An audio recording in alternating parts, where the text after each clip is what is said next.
coalition forces. We don't know whether this most recent claim about Iraqi withdrawal is genuine.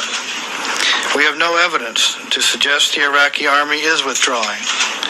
In fact, Iraqi units are continuing to fight.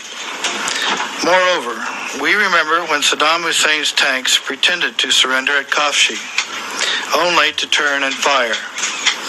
We remember the Scud attacks today and Saddam's many broken promises of the past. There are at least an additional 22 dead Americans tonight who offer silent testimony to the intentions of Saddam Hussein.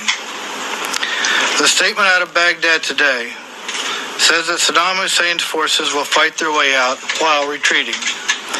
We will not attack unarmed soldiers in retreat, but we will consider retreating combat units as a movement of war.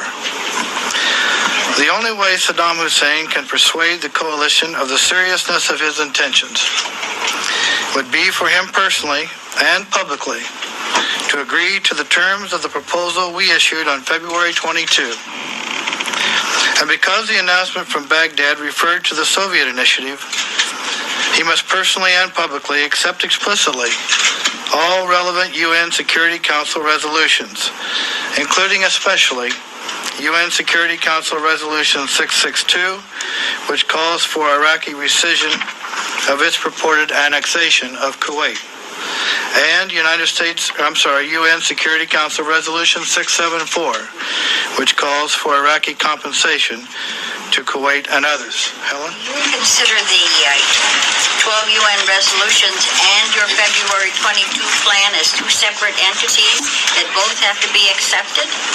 As we explained on Friday, the terms of the February 22 plan, that's the one we disclosed on Friday, was a way of setting criteria for judging the 12 UN resolutions. So it is our judgment that he must still comply with the 12 UN resolutions, and the terms that set forth Friday simply give those detail. Well, you've now added the condition that Saddam must do this personally. Why have you added that?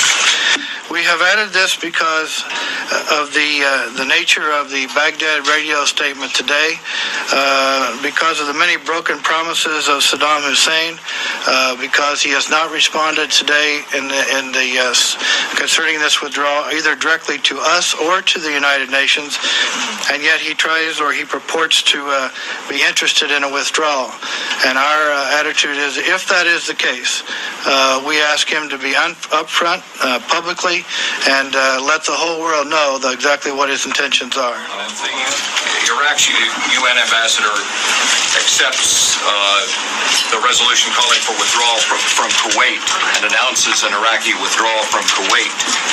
Will the U.S. continue to attack? The ground rules are very clear here. We are not going to attack retreating forces.